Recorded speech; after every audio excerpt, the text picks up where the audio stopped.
I'm Jenna, an EHA, otherwise known as Food Safety Mum, and welcome back to my channel. In today's video, I'm going to help you save those Christmas leftovers, and I'm going to be sharing 10 foods I'm always asked about when it comes to freezing or using up your Christmas leftovers.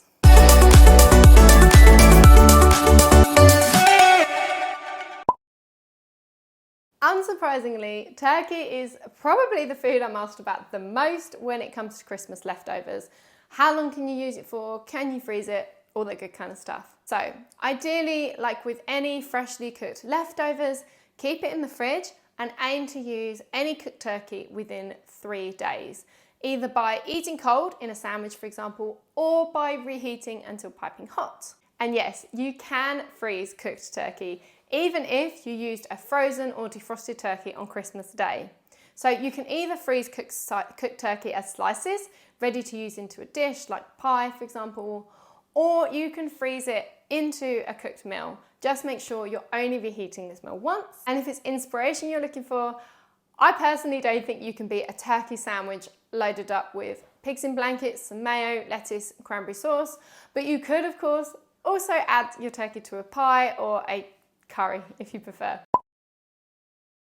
Pigs in blankets never go to waste in our house. So if you're not eating them cold in a sandwich, add them into something like a mac and cheese on top of pizza, or you can just freeze them cooked as they are and reheat on your next roast.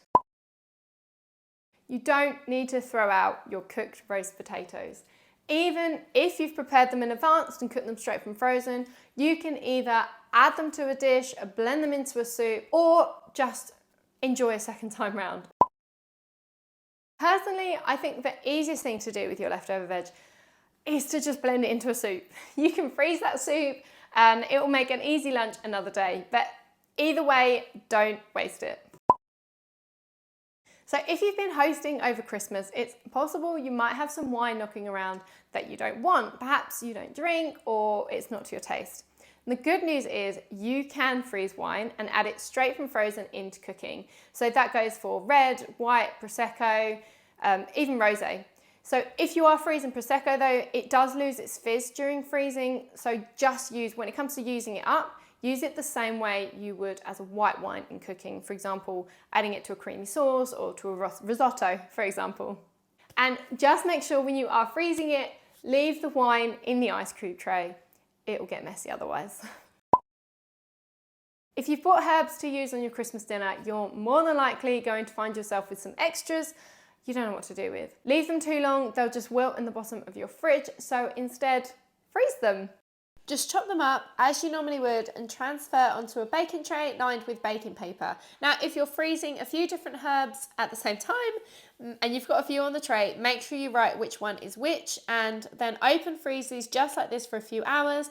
And then once they're frozen solid, transfer them to a freezer bag and use in cooking straight from frozen. Now, I'm not personally a fan of Christmas pudding, but my husband is, which means we always have hanging around some Christmas pudding after Christmas.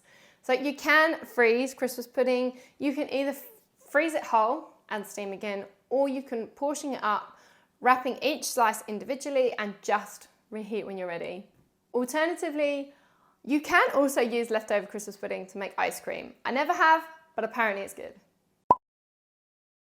So similar to the other sides of your Christmas dinner, you can also reheat or freeze any cooked leftover stuffing. So if you don't want to reheat stuffing as it is, you could also crumble it up and use it as a topping instead.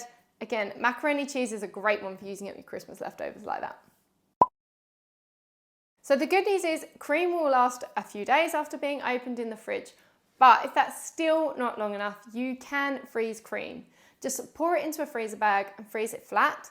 You might find that your cream splits after being frozen, so I'd say to add any previously frozen cream into cooking.